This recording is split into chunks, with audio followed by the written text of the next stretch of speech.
السلام علیکم ورحمت الله وبرکاته. وعلیکم السلام ورحمت الله وبرکاته. محترم مفتي صاحب، که د علت او د حکمت په اړه موږ ته څه معلومات راکړي چې فرق یې څه شته د دوی په مابین کې، نو زیاته مهرباني به دې وي. نحمده ونصلي على رسوله الكريم اما بعد. زه محمد حسن د جامعه اسلامیه قیومیه متخصص فی الفقه یم. محترم استاد پوښتنې په جواب کې باید ووایم چې د علت او د حکمت په منځ کې فرق شته.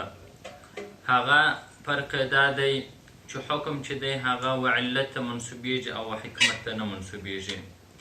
یعنی حکم چې دی هغه دائر دی د علت سره، یعنی حکم هغه د علت سره ګرځي چې کله علت موجود سو بس حکم موجودیږي، او که علت نو موجود بیا حکم نه موجودیږي. او حکمت ته چې دی هغه د حکم نسبت نه کیږي، چې یعنی که چیرې حکمت موجود و نو به حکم موجود وي، او که چیرې حکمت نو موجود نو بیا به حکم نه موجود. د مثال په طور وس یو سفر دی او بل قصر د صلات دی او بل چې دی دفع د مشقت ته. وس دا سفر چې دی دا علت دی او قصر د صلات یعنی چې لمونځ به 2 رکعاته کوي دا یې چې دی هغه حکم دی، او حکمت چې دی هغه دفع د مشقت ته. وس دلته چې دی دا حکم منسوبیږي و علت ته، یعنی چې صرف هغه علت راغی چې سفر دی هغه بس به لمونځ 2 رکعاته کوي، هغه و دې ته نه کتل کېږي چې آیا مشقت شته او که نشته. حتی که په تیاره کې وي مثلا چې هر کم هغه وساوي خو بیا هم هیڅ تکلیف و مشقت نه وي، بیا به هم دی قصر د صلات کوي، لمونځ به 2 رکعاته کوي، و حکمت ته نه کتل کېږي و علت ته کتل کېږي. هغه پر دې برابر باندې هغه ډېر خلک اشتباه وي، هغه نسبت و چاته کوي، هغه و علت ته ګوري، وایي اوس خو مثلا دغه نسته، دلته تکلیف و مشقت نسته، نو دی د هغه لمونځ مثلا 2 رکعاته نه کوي. او یا مثلا د روژې په هکله د روژې د خوړلو اجازه نسته ورته، دوی هغه حکمت ته ګوري، خو لیکن هغه ښه خبره دا ده هغه و حکمت ته نه کتل کېږي و علت ته کتل کېږي.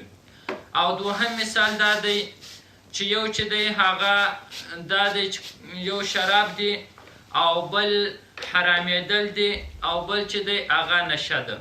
اوس دا شراب چې دی دا علت دی او دا حکم چې دی هغه حرامېدل دی او حکمت چې دی هغه نشه ده. و چې دلته صرف هغه علت راغی چې هغه علت دا و چې کون المشروب شرابا، چې یعنی دا د څښلو شی شراب و، بس هغه حکم راځي چې هغه حرامېدل دی و دې ته نه کتل کېږي چې آیا نشه راولي او که نه راولي. او دریم چې دی هغه حسي مثال دی، هغه دا دی چې په دا ترافیکي نظام کې کله سره اشاره ولګېږي کله زرغونه اشاره ولګېږي. اوس یو سره اشاره لګېدل دی او بل د موټر درېدل دی او بل هغه دا دی دفع د استدامت یعنی دفع د ټکر ده. اوس چې کله سره اشاره راله دا سره اشاره چې دی دا علت دی، بس حکم راځي چې هغه دا دی چې موټر به خامخا درېږي هغه به نه ځي.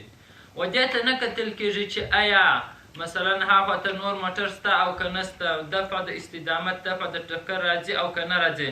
حتی که یو موټر لا هم نه وي چې سره اشاره ولګېدل لا پر ده باندې واجبه او لازمه ده چې خامخا به دی درېږي. که تیر سو سره اشاره ولګېدل او دی تیر سو ده هغه حرام کار یې وکړی. نو دا چې و هغه د علت او د حکمت په مابین کې فرق و. دا اصول الافتا د شیخ الاسلام محمد تقی عثماني صاحب 286 صفحه، او مصباح د شیخ الاسلام محمد تقی عثماني صاحب 398 صفحه. والله سبحانه وتعالى اعلم بالصواب.